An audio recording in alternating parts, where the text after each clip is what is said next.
Benvinguts una vegada més a Esporcito and Company. Carlos Cuevas, et torno a preguntar què tal estàs, perquè ja ho hem fet una parada, però no estava gravant, només l'inici, no us preocupeu. Com estàs? Què tal? Estic molt bé, i tu? Com va? Molt bé. Explica'ns una mica el moment actual per al que estàs passant.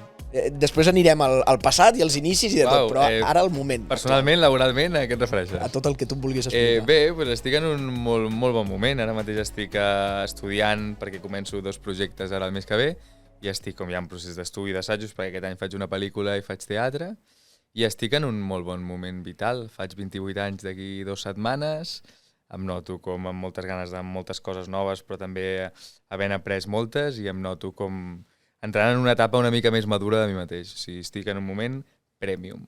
I ara sí, anem als principis. Vas començar super jove, tu.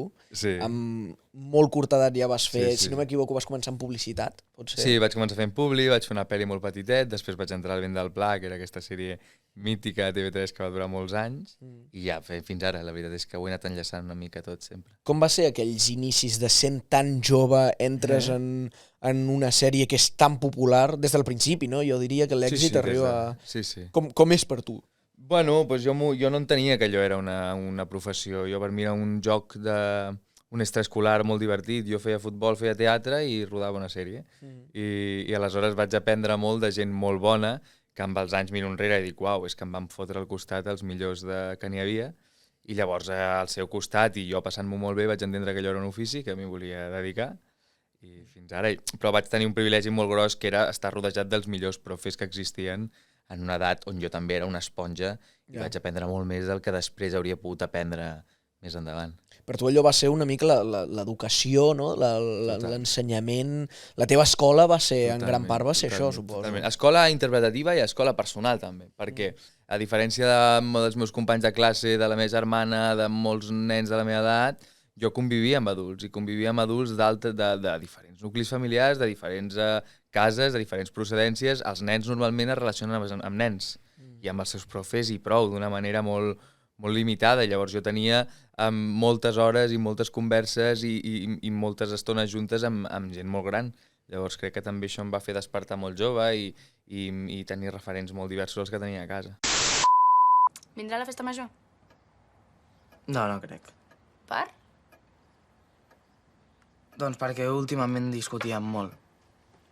No podia quedar mai amb ella i li vaig dir que es definís. I?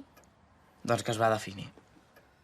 Perquè li trucava i no m'agafava el telèfon, després li trucava i no podíem quedar mai. I ahir em va enviar un mail dient-me que...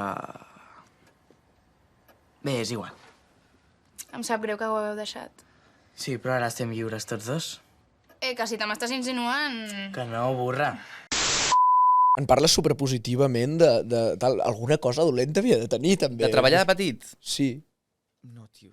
Jo, en el meu cas, la meva experiència particular, em van cuidar estupendo, Sí. vaig tenir una gent saníssima al voltant, hi ha joguines trencades, hi ha xavals que els hi va malament, amb entorns familiars desastrosos, jo he vist xavals actors joves amb uns entorns familiars perillosíssims, que volen que els nens siguin famosos, que en comptes d'estar acompanyant la passió del seu fill volen treure un rèdit o econòmic o absurd de la figura mediàtica del seu fill, per exemple. Però jo vaig tenir uns molt bons companys, em van cuidar molt, un entorn molt casolà, i llavors vaig créixer, és com un arbre que creix recte en comptes de que pren una mala direcció. Però també, o sigui, crec que hi ha part del meu caràcter, però crec que vaig estar molt ben acompanyat.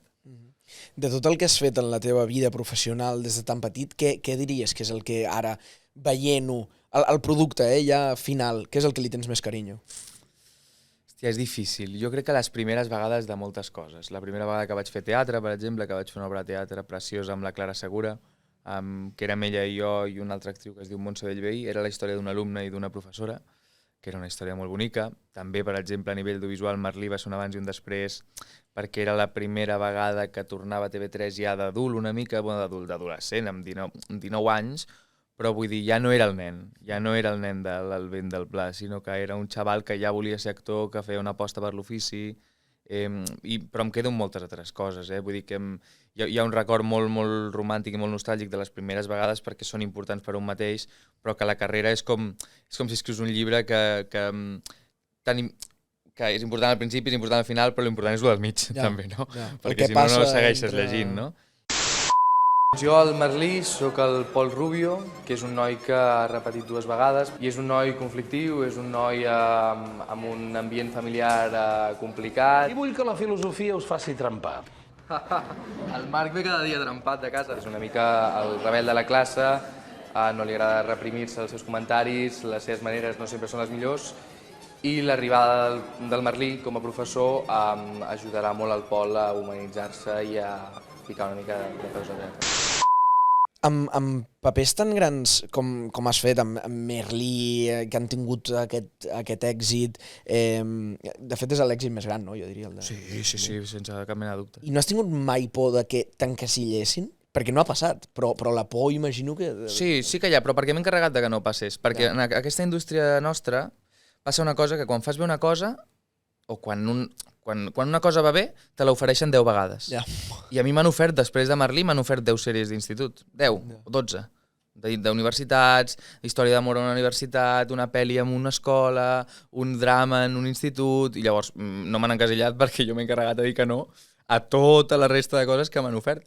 I per sort n'han arribat altres o he sigut capaç de convèncer en altres personatges.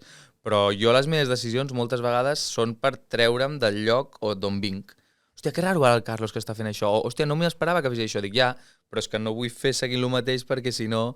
Acabaré allà sempre, no? Si no seràs un one hit wonder, no? Ja. Només tindré una nota. O només es pensarà que tinc una nota i vull ensenyar molts més registres. Què t'agradaria fer en un futur de algun paper, fer de dolent, no sé. Mira, doncs això és una lluita que tinc també, perquè mira, la nostra feina passa també una altra cosa, que és que quan fas una cosa te la segueixen oferint i quan tens un físic concret et donen els papers més associats a aquell físic. Llavors, ets el guapo sempre. No, bueno, més enllà del guapo, que això no m'hi fico. No, però com sóc rosset i blanquet, em donen el bo tot el rato. I jo tinc mala hòstia i sóc en berro i vull que em donin el dolent i la història de la meva vida és intentar convèncer tothom perquè em donin el malo i sempre em donen l'heroi. Llavors ara estem allà, tio, com remant de dir però dame l'otro, tio, que a mi m'agrada també fer l'altre. Però entenc que hi ha uns cànons, hi ha unes imatges, vull dir que també passa a nivell mundial, vull dir que hi ha actors que els veus, si tu veus una foto d'un actor concret, ja t'imagines si li donaran el bo i el dolent. Però bueno, aquí estem remant també, perquè no estiguem tan limitats també pel que fa a les imatges que tenim al cap. Com ha sigut la teva relació amb les xarxes des de que... Potser des de comença la fama no, que tenies molt poca edat, no crec que tinguessis xarxes, però després com ha anat siguent? Perquè Merlí, per exemple, va ser una sèrie que estava a xarxes. Un boom, sí, ja estava a muerte. Mira, jo tinc la sensació que m'he lliurat d'una hòstia molt grossa perquè jo ja havia treballat de petit i ja sabia de què anava la pel·lícula. Si jo ho veia comparant amb companys meus, jo crec que mai em va dominar les xarxes a mi. Perquè estàvem centrat en la feina i perquè quan jo ja havia començat a currar les xarxes no existien. Crec que poden ser super perilloses en el cas d'actors joves perquè es poden creure que l'ofici va d'allò i l'ofici no va de les xarxes en el nostre cas. O sigui, hi ha una exposició brutal, jo sempre he sigut molt gelós pel que fa a la meva intimitat i la meva vida privada, o sigui, comparteixo absolutament coses de la meva feina perquè m'agrada compartir-les i que vingui gent al teatre o que gent vegi les pel·lícules o les sèries que faig, però em fa molta angúnia ensenyar coses de la meva vida personal. Perquè, a diferència d'altres figures, a vegades una frase que et diuen pel carrer, no, home, tu ets un personatge públic. Bueno, tu sempre que m'has vist per la tele estic interpretant un personatge. Jo no vesteixo com aquell personatge, no em dic com aquell personatge, no parlo com aquell personatge. Llavors, amb nosaltres, quan estem treballant, se'ns veu molt la cara, però no ens representem a nosaltres mateixos. No és com sou. No és com som. Llavors... Bueno, per mi és una mica perillós i és un joc que pot ser una mica pervers i que se't pot anar a la castanya. De fet, ho hem vist i ho he vist molt al meu entorn, com hi ha gent que jo penso, però posa't a estudiar, llegeix-te un llibre. O sigui, no, deixa les xarxes, ves al teatre a veure teatre, que n'aprendràs... O sigui, que això és el nostre ofici, anar a veure el que fan gent que és millor que tu i aprendre moltíssim i anar amb una llibreteta o no, però vull dir és molt bonic el reconeixement i és molt xulo que la gent t'admiri, però és un caramel enverinat. A tothom, encara que tinguis aquesta relació de distància, tothom que ve li hem d'ensenyar la primera foto pujada. I en el teu cas em sembla que, a més, no està arxivada. O sigui, és una foto real, que és la primera...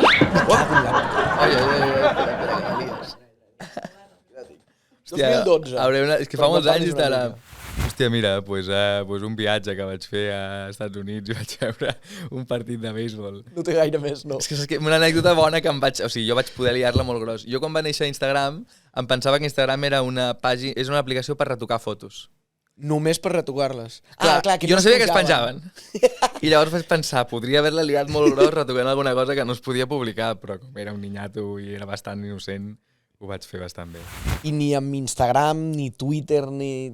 no tens una relació molt propera amb el públic, no és el que a tu més t'importa, diguem. No, i cada cop menys, tio, cada cop menys.